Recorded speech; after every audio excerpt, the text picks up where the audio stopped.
Hello বন্ধুরা, আপনারা আমার স্ক্রিনে একটি মেয়ের ছবি এবং একটি ফুলের ডিজাইন দেখতে পাচ্ছেন। এখন আমি এই মেয়ের ড্রেসের উপরে এই ফুলের ডিজাইনটি অ্যাপ্লাই করব এবং কিভাবে অ্যাপ্লাই করব দেখুন। প্রথমেই মেয়ের ছবিটি সিলেক্ট থাকা অবস্থায় আমরা একটি সিলেকশন টুল দিয়ে ড্রেসটা সিলেক্ট করে নেব। যেহেতু আমরা ড্রেসের কাজ করব, জাস্ট আমরা কপি করে পেস্ট করব।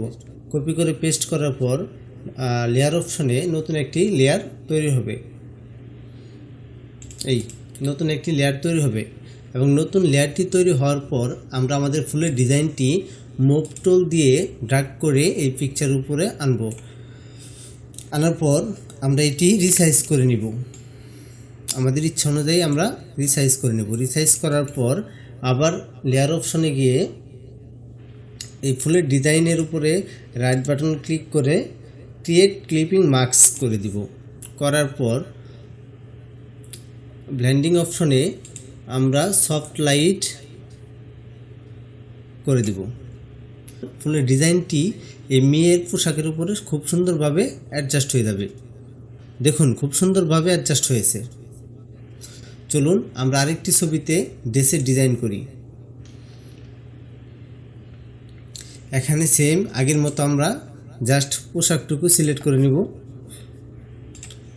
পোশাকটুকু সিলেক্ট করে নিব।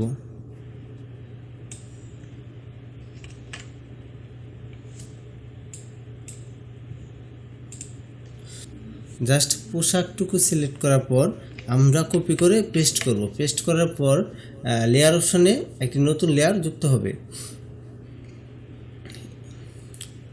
তারপর আমরা মুভ টুল সিলেক্ট করা অবস্থায় ফুলের ডিজাইনটি ড্র্যাগ করে এই ছবির উপরে আনবো। আনার পর আমরা রিসাইজ করে নিব। আমাদের ইচ্ছা অনুযায়ী আমরা রিসাইজ করে নিব। রিসাইজ করার পর আমাদের ইচ্ছা অনুযায়ী আমরা রিসাইজ করে নিই। তারপর একটু রোটেট করি। হ্যাঁ, সেম আগের মতো আমরা ফুলের ডিজাইনটি সিলেক্ট থাকা অবস্থায় রাইট বাটনে ক্লিক করে ক্রিয়েট ক্লিপিং মাস্ক করে দেব। তারপর ব্লেন্ডিং অপশনে নর্মাল থেকে মাল্টি করে দিব। মাল্টি করার পর আমরা এই ফুলের ডিজাইনের লাইট একুরেট করে নিব, যেন ড্রেসের সাথে একদম মিলে যায়। ওকে, দেখুন খুব সুন্দরভাবে অ্যাডজাস্ট হয়েছে। আমরা ইচ্ছা করলে অনেক ছবির ভিতরে আমাদের ইচ্ছা মতো ডিজাইন অ্যাপ্লাই করতে পারি। ধন্যবাদ।